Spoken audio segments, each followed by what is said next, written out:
haven't said she's the worst public speaker, but did she do so well? No.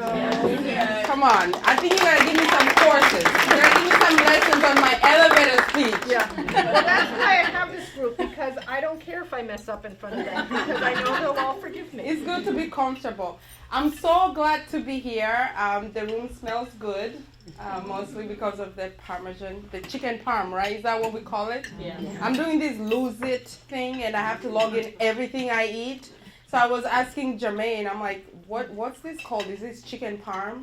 You know, I have a little baby weight thing going on here. I just had a baby. He's 2 months. And this is the first time I've been out of his sight since I had him. So very exciting and scary at the same time. So thank you so much for coming today.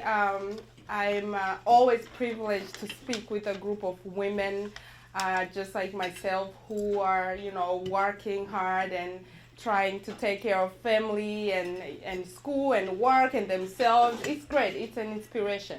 Back home, I gotta tell you, back home women are very, how am I supposed to say?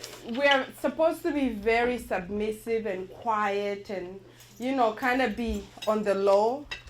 And you can imagine my excitement when I got to the U.S. and women have all this girl power and things like that. Because I am not the shyest person around. And that was frowned upon back home. I was kind of born in the wrong body, you know. So I'm always glad to be around women such as yourselves that are, you know, superheroes or superheroines. So in life, we have so many challenges and difficulties, and you know, it's hard sometimes to just keep going, to just keep moving. And one of the reasons why I get invited to speak is because people read my book and they hear about me and they're like, there's a disconnection somewhere. You know, how is it that someone that went through everything that she went through is so loud, you know, and a little lively and just full of life? And I keep telling people, if that wasn't the case, then there wouldn't be a book, right?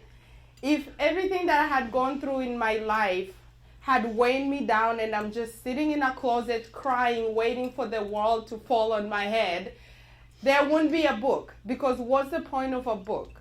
I wrote the book to inspire others, to show you that even though life can be so cruel sometimes, you know, we can go through a lot of pain. You know, as human beings, we hate pain. We hate discomfort. You know, we hate people that make us feel like we are worthless. We hate, you know, anxiety. We hate depression. And it's understandable. We all want to live a happy life. We want every day to be Sunday. But that's not real life. You know, that's not real life. It doesn't matter who you are, Trump, you know, Beyonce, my favorite, you know. You know, Bill Gates, it doesn't matter. We all have those times when we are so broken and we just want to give up. We just want to give up. We look around and we don't see any sunlight. We just don't see an end to what we're going through. It happens to every single one of us. But the difference between losers and winners in this life that we're living is all about how we take care of ourselves during those times, during those difficult times, during the devastation. How do we go through it? You know, do we just give up or do we keep fighting? So let's think that for a moment we just tell ourselves giving up is not an option. If we make giving up not an option, not part of our vocabulary, and just allow ourselves to live and have faith and have hope, it doesn't matter what kind of challenges we are going through, we are going to go through them and we are going to win. That's how you choose to live like a winner. We all know that challenges are inevitable. They are going to happen. We just have to be prepared as to how we are going to face them. So from now on, if we think whatever comes my way, I am not going to think as giving up being an option, but totally take it off the table and say, now that that's not on the table, what do I have to work with? The goals that we set for ourselves, we will be more likely to reach them that way if we have that kind of attitude. So people always ask me, why are you always so happy? How do you keep it so positive despite what you've gone through? You know, being a refugee, I've been a refugee all my life. And, you know, at a young age, 8 years old, I had to flee my country on foot and went to the neighboring country of Congo to run away from different killings that were going on in the country. This was in 1994.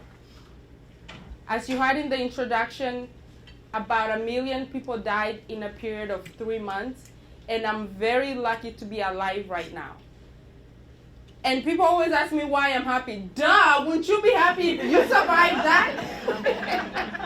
Seriously, I am a survivor of something that millions of people haven't been able to survive, either physically or even mentally.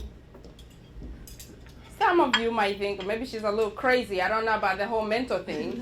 But, you know, I think I'm doing pretty well. So people ask me, how do you do it? And in order for me to cope with what I've gone through or what I was going through at that time and what's going to come in the future, which I don't know, I had to develop different strategies to help me go through life. So the first thing I told myself is I need to have a reason why I want to make it. I needed to have a why, a strong why. And that's what we all need, really. In life, if you're just walking through life, you wake up, you eat, and then you maybe go walk, you know, go to work, come home, go to sleep, and you just kind of living life the way it just brings itself to you, and not have a strong why, you know, a strong reason why you need to get up every day and work hard, then it's going to be so easy for all these life circumstances that, you know, just drop in your lap. They are going to be very difficult for you to handle. But if you have a strong why, then you're going to always remember, you know what? I have to do this because of that reason. So I remember when we were walking from Rwanda to Congo, like I said, we went on foot. The car my parents had was very small. My mother was pregnant during that time. She was about 8.5 months pregnant. So she had to get in the car with my younger siblings. So myself and my 2 older brothers had to walk from Gisenyi, which is a town near Congo, to Congo. So we're walking down this road, this dirt path road. How many of you have seen Hotel Rwanda, the movie? Okay, good. So there's a scene in there where it seems like a herd of people are just walking and running, and there are bombs exploding and people shooting in the crowds. That was that scene. So we are walking, and my parents' car is right beside me, but then this bomb explodes, and all of a sudden everything, you know, there's all this chaos, and my parents' car is not there anymore. So myself and my 2 brothers had to keep walking together and went into Congo, not knowing if we were ever going to see our parents, not knowing where we were going to be the following day, not knowing if we were going to get killed. We just had to keep going.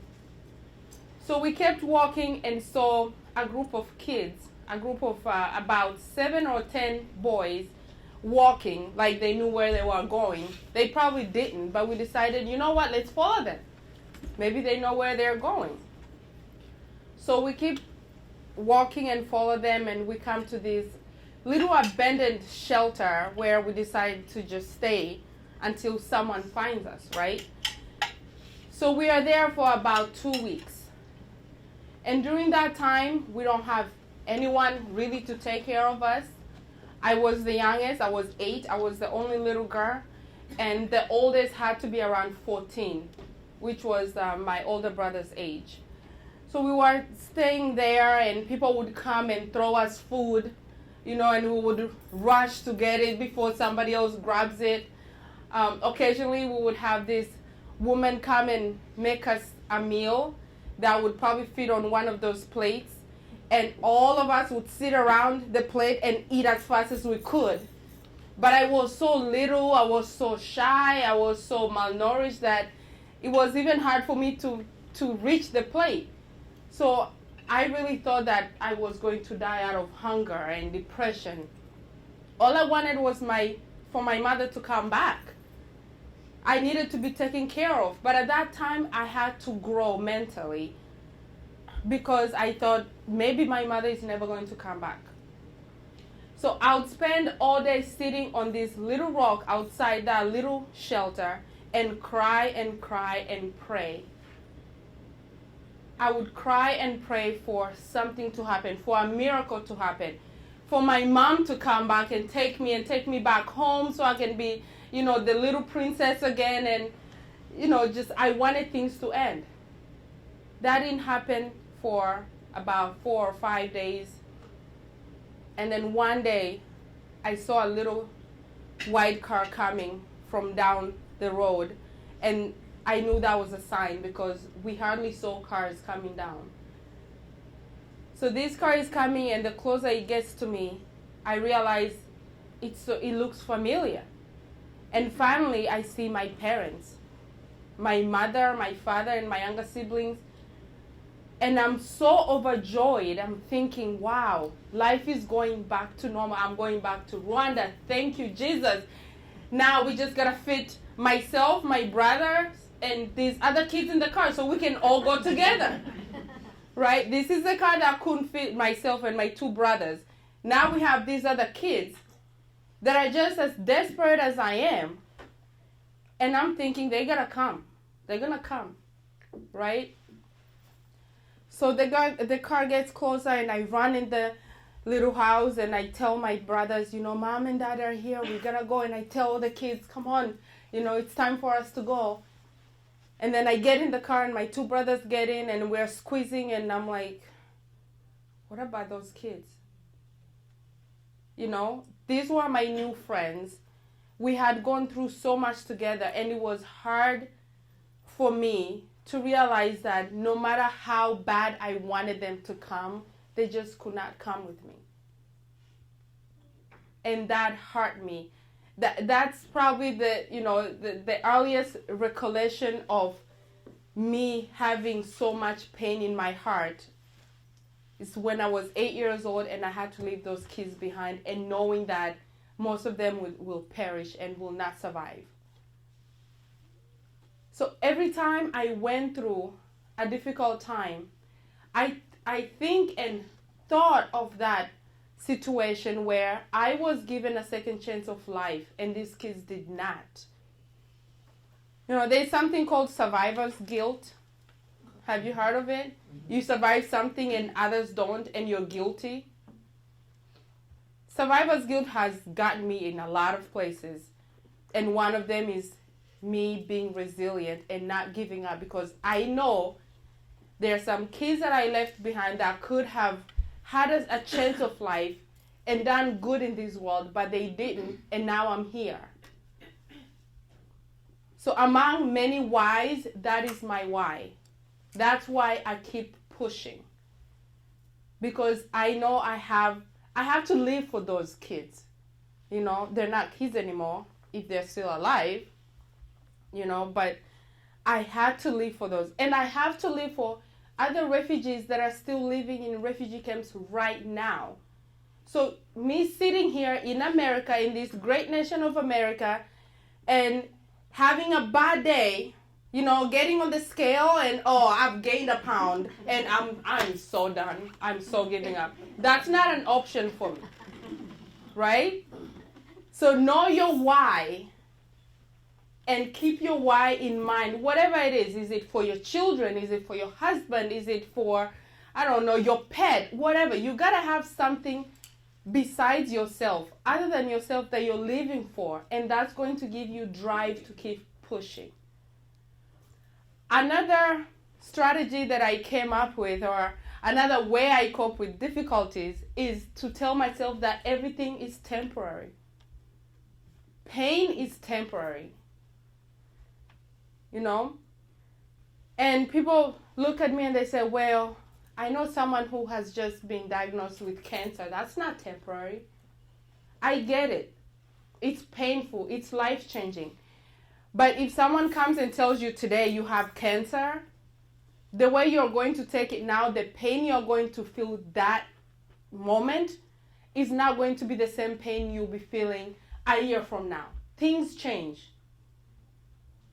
So sometimes we feel like it's the end of the world. Whatever you're going through is the end of the world. It's not going to be the end of the world next month. There is no way you're going to be in the same type of pain forever.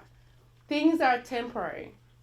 And it's kind of scary because this is how the human brain works. It's so flexible and it's so adjustable. It just, whatever situation you're going through, it's going to figure out a way to adapt itself.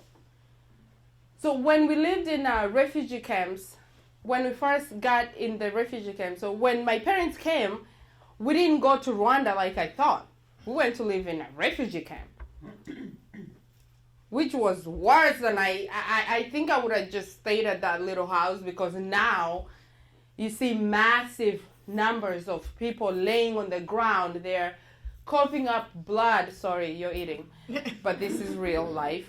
They're dying, cholera, malnutrition, typhoid, and you never know if you're going to wake up alive. We would go to sleep on the ground.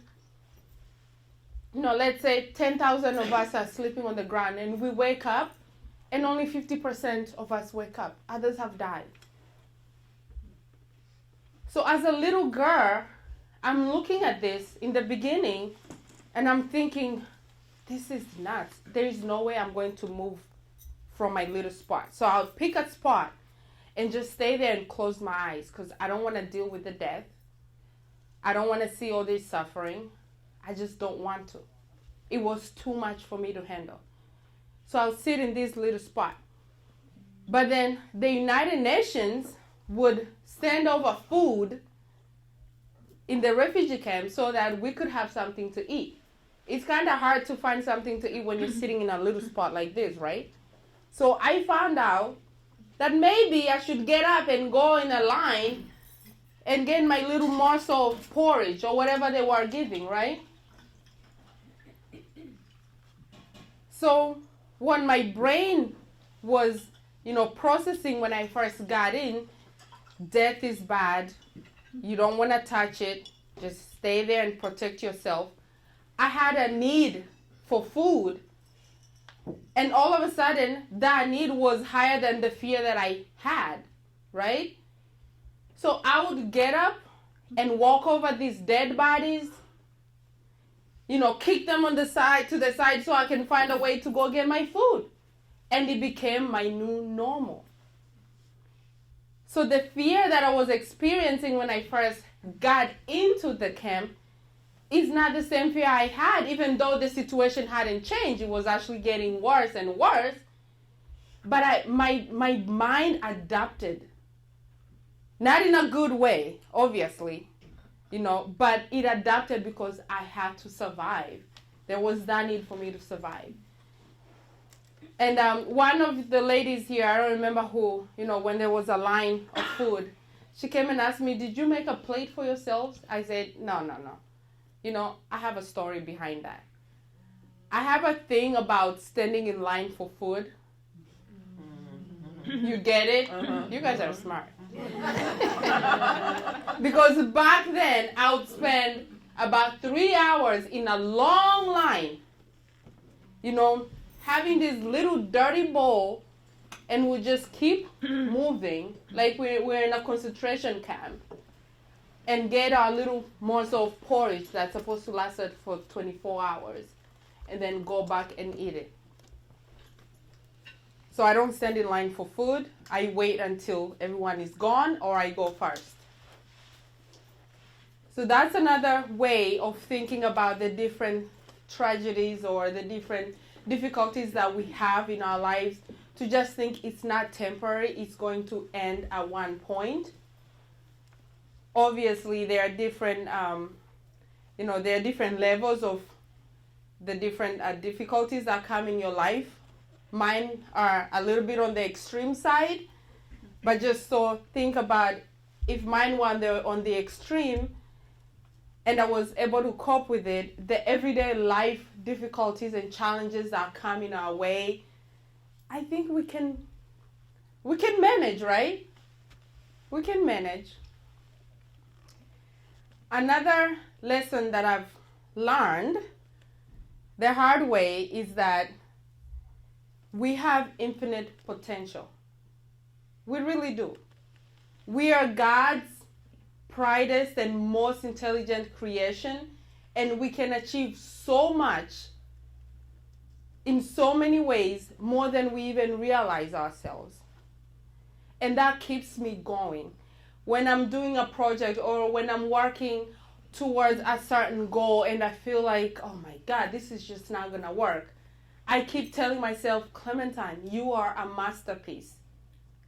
Everyone here is you know what? Everyone say, I'm a masterpiece. I'm a masterpiece. Just like that. Say it like you mean it. I'm a masterpiece. Thank you.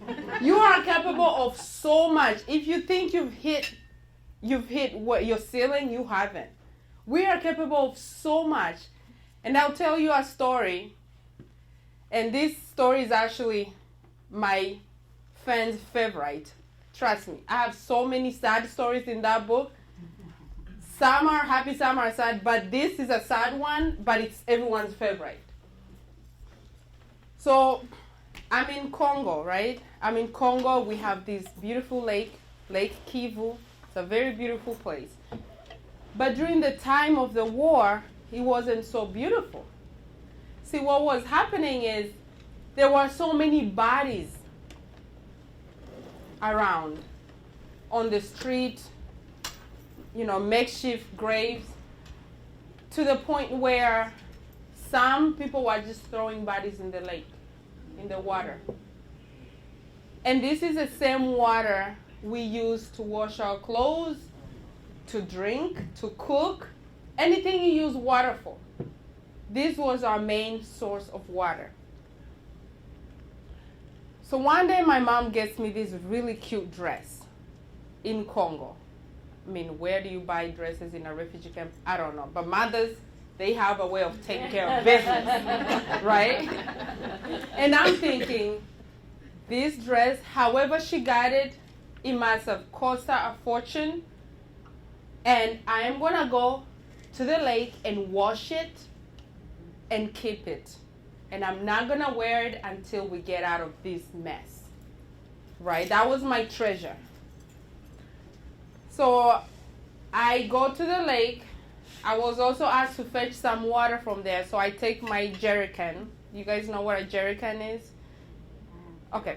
It's a vessel for fetching water back home. So I take it, and I take my dress, walk down to the lake, and I put the dress down, and I start fetching water with my jerrycan. So as I'm fetching water, these big waves of water keep coming to the shore and leaving, keep coming and leaving. But then they're getting stronger and stronger, right? And then all of a sudden, I look down to get my dress, and it's not there. It's gone. And I'm like, my mama is going to kill me. That's the first thing I think. I'm like, I don't know what she did to get this dress, but when she finds out I don't have it, she's going to kill me. So I look down, and I see the dress had gone down in the water. So I'm thinking, I gotta go get this dress.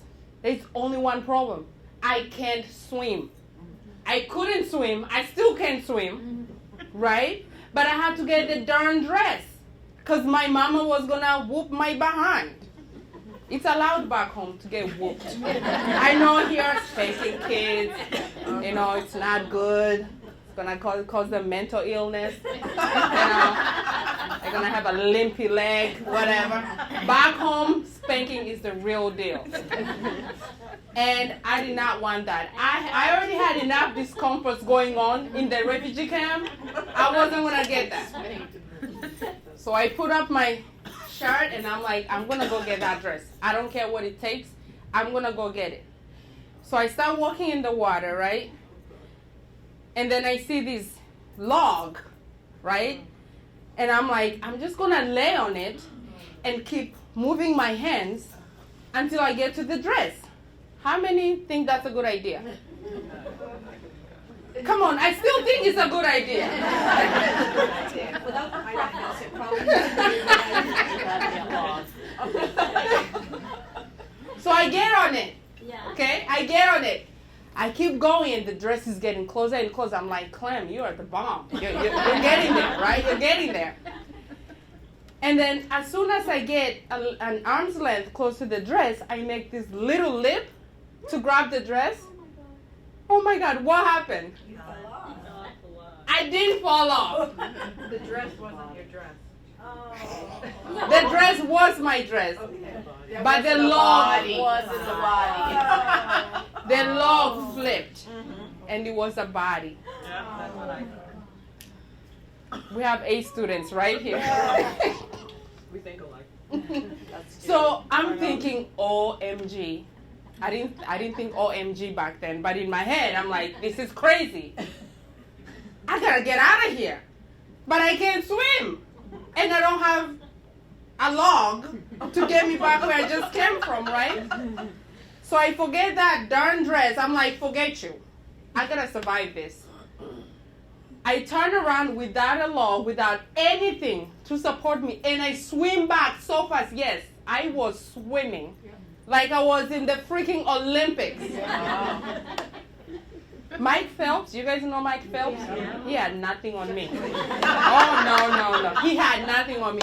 I got back to the shore so fast, and as soon as I got there, I was like, what just happened?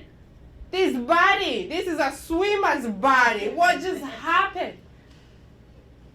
But my mind knew that I had to survive. This is fight or flight. Now I had to flee. This is the infinite potential that we have that we don't even know we have until we get to the point where we need to use it. And you know what's really sad? I still can't swim. Oh my God. I know. I still can't swim. And you lost the dress.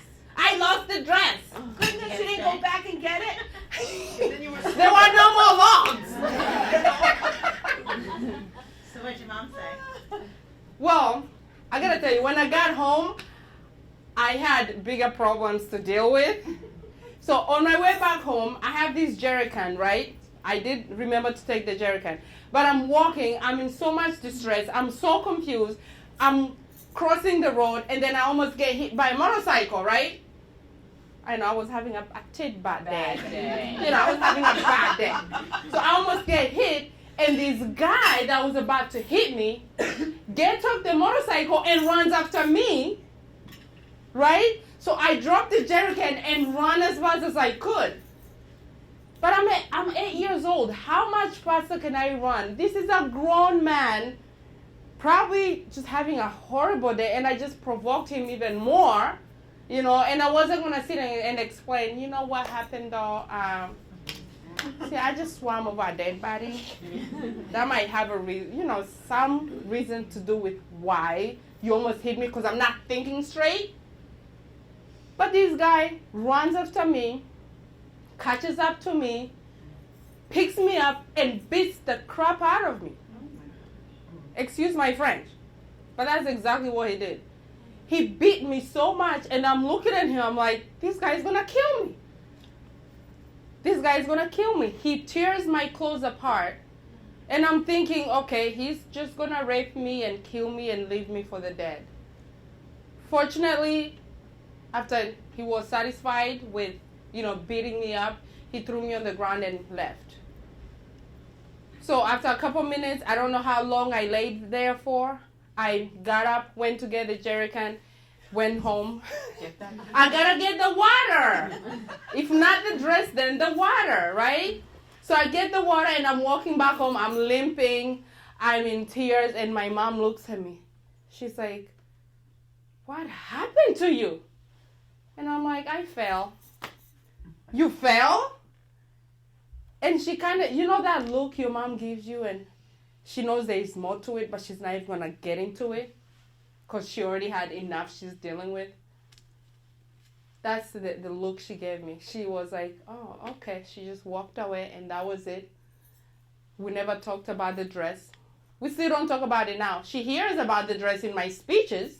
She doesn't even ask me about it.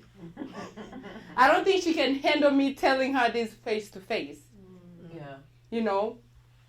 But that's what happened when I got home. So that made me think, if I could swim better than Mike Phelps, I wish I could meet him and really challenge him. You know? You know, if I could do that, what else am I able to do that I don't know that I can do?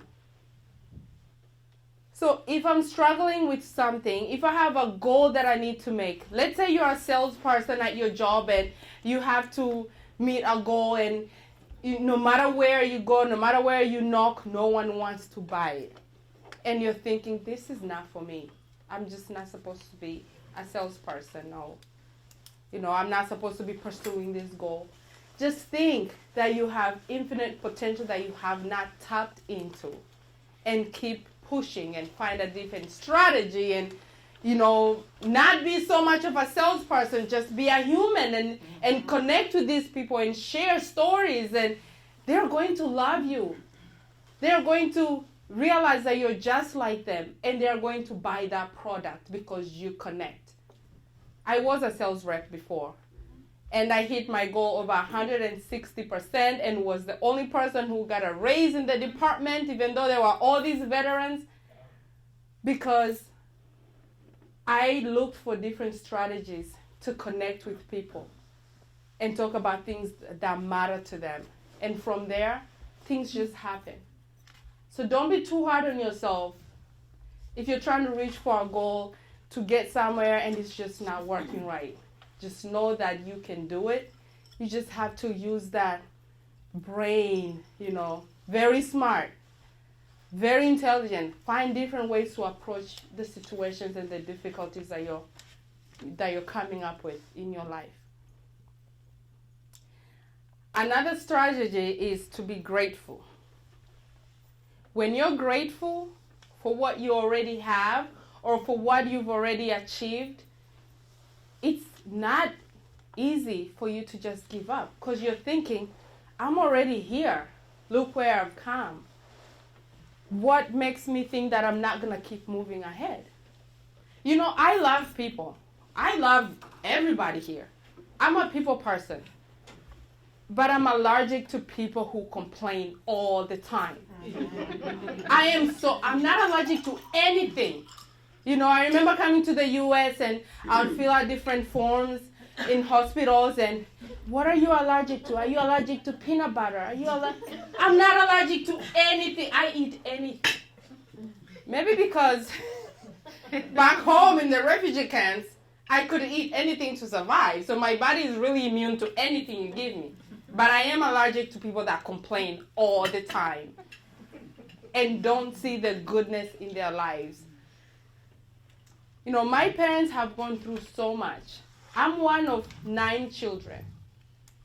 And imagine living in a war, having to feed 9 mouths and not knowing where the next meal is going to come from. I mean, here I have 2 kids and I'm like, OMG, this is crazy. What am I going to do? Formula, breast milk, what am I going to do? Right? But back home, we literally had nothing. But my parents had to make sure we find food. They had to make sure we get fed before they even got fed. And I knew my parents were going to bed hungry almost every day. But you know what? I never once heard them complain. Never. Even now, never. They went through so much, but I never heard a complaint come from their mouths. And that has been a lesson to me also. I try not to complain. We are all human, right? We get down and things like that. But we should all take a moment to think, what do I have in my life? Because somewhere, someone is praying to live this miserable life we all think we're living. They want to live this life. It's so easy for me to find things to be grateful for. Water. I don't have to drink water from the Lake Kivu anymore. I walk in here, there's free water displayed so nicely on the table with nice glasses. I'm like, this is heaven. But we don't take time to think about that. You know, the fact that I have clothing on. Do you know how people are getting clothes back home in the refugee camps? They'd wait for someone to die. They'll take the clothes off their back and put it on. Now I'm going to, my favorite Burlington coat factory, buying a brand new shirt. This is life. And you wonder why I'm so happy, really? I mean, it's not that hard to figure it out. Or friends. I just told you about my friends back home that I had to leave behind. And now I'm here. I can text my friends. I can call them. I have friends here. I have relationships. And I'm grateful for that. Because back then, I wasn't able to do that. How many people know Murphy's Law? Yeah. I gotta tell you, the more I think about Murphy, Mr. Murphy. Mr. Murphy, the more I feel like he just never had friends. How could you have a friend who says, if anything can go wrong, it will go wrong? Seriously, what kind of attitude is that? Really? So you're walking down the street, you might get hit by a car, so you will definitely get hit by a car. So don't leave your house and just stay there and be a couch potato. Bam, there you go, solution.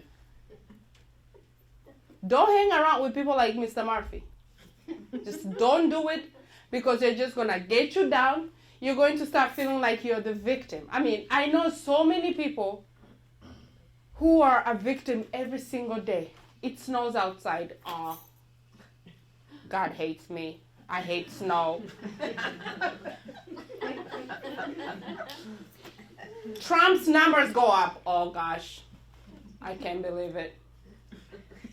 My life is so sad. Seriously? You go through a drive-thru, they give you 2 sugars instead of 3. Oh my God! Life is not fair. I shouldn't have left my house. Your wife doesn't put enough salt in the food. We got a divorce. I can't do this anymore. Seriously. You have a wife. Be thankful for that. You have a car. You're driving to the drive-thru. Be thankful for that. You have children. They're driving you nuts, yeah. But you have them. Some people can't afford to have kids. Or all their kids have died. I mean, it's all perspective.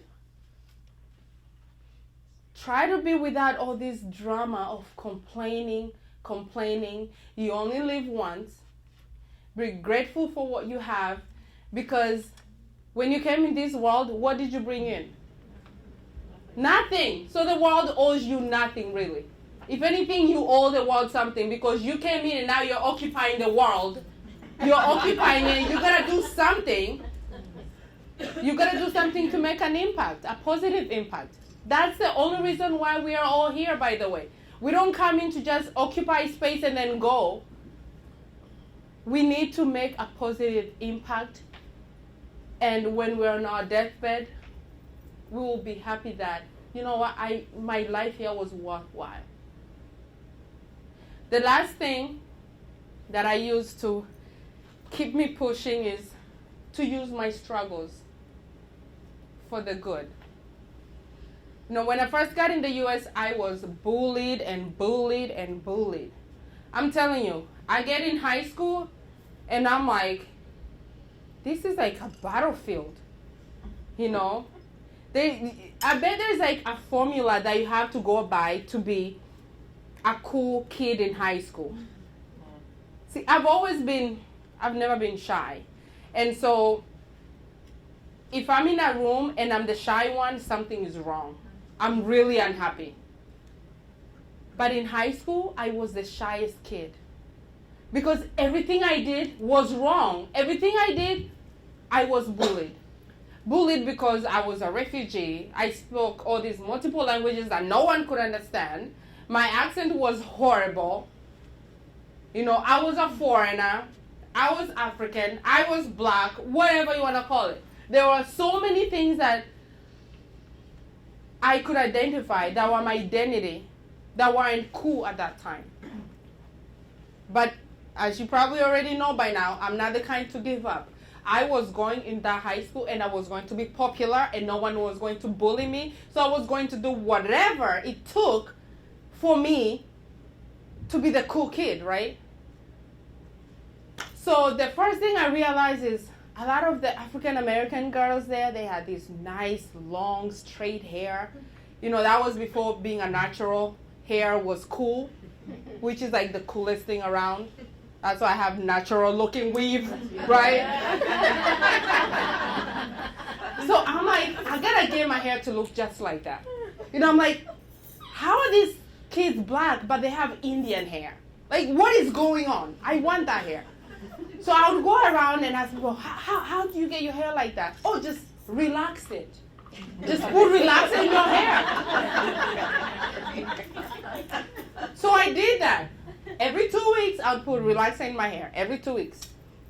How many people know that's a bad idea? My hair fell off. How is that for being the cool kid in school? So my hair falls off, right? I religiously relaxed my hair. I found a job just so I can buy relaxer, okay? So I had to go buy a wig, right? So it was during the winter. I go and get a wig.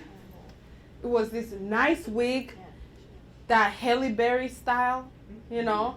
I was like, I'm going to knock this one off. I'm going to walk in school and I'm going to show them something, right?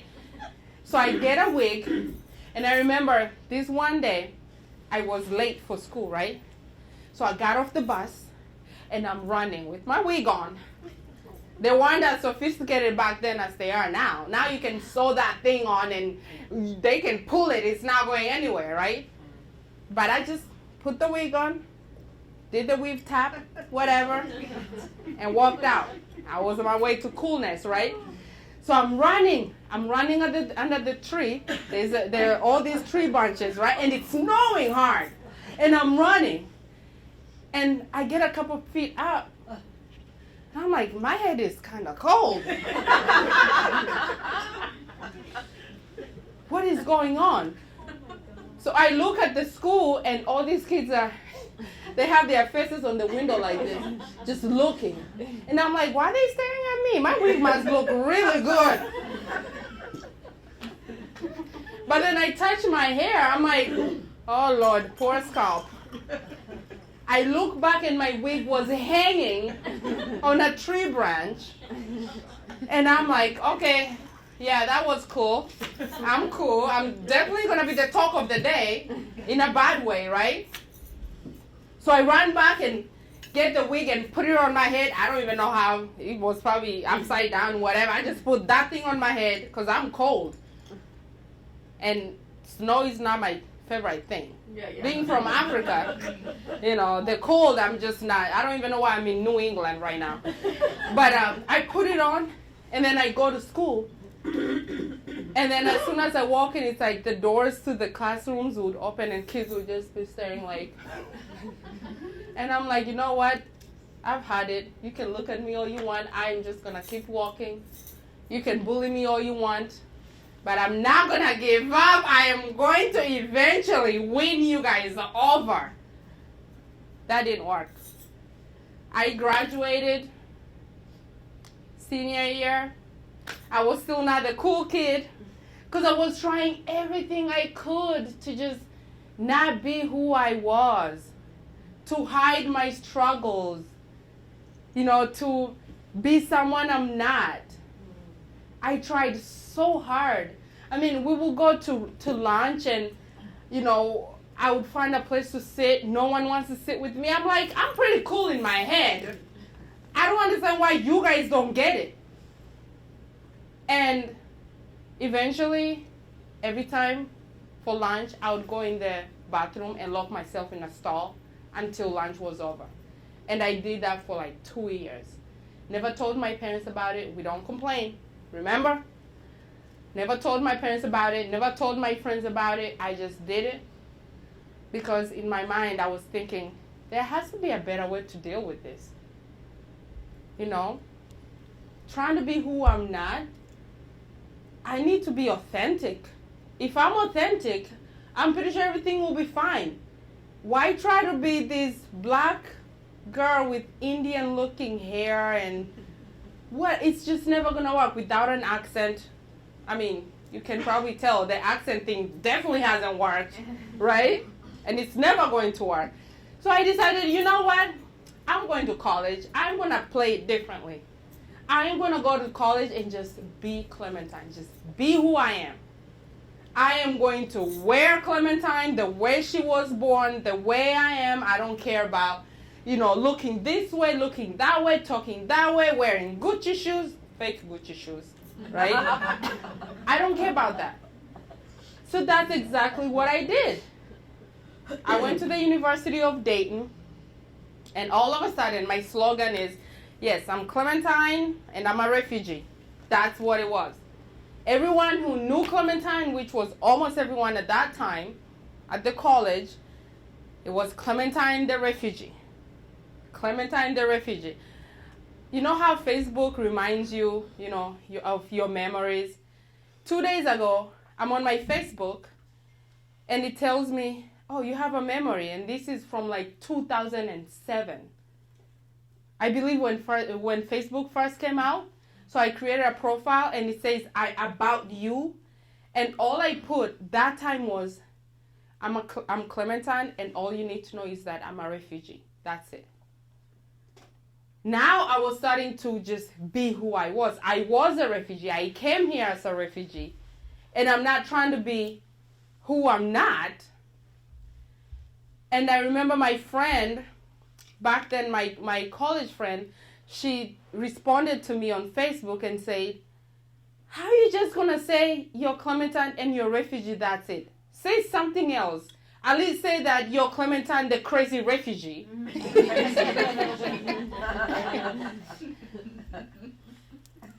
So when I got to college, I learned that my struggle, everything that I went through, I could use it to inspire others. And not have this mask on, trying to be who I was not.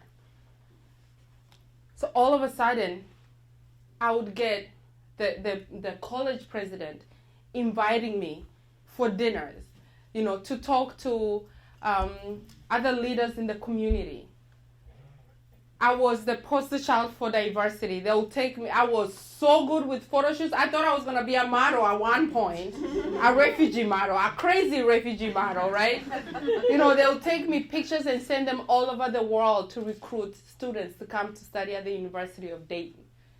I was a part of many different clubs. I established some clubs. I went to the United Nations. I did so much because of who I was.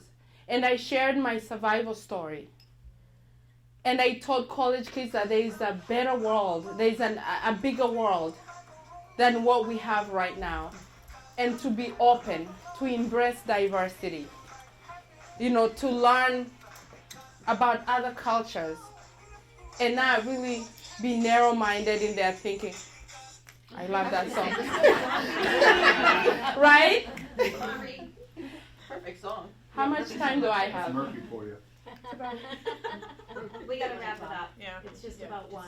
Just about one.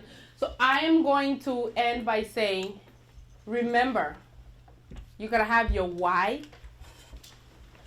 This is for any goals you're trying to reach and you just feel like it's not gonna happen. You gotta have your why, and it has to be strong. You need to know that whatever pain you're facing, it's temporary. You have infinite potential. Okay? You have infinite potential. You have to be grateful for what you have. And whatever struggles you're facing, find a way to use them. Because they won't be struggles anymore if you have an active way of using them. I want to thank you so much.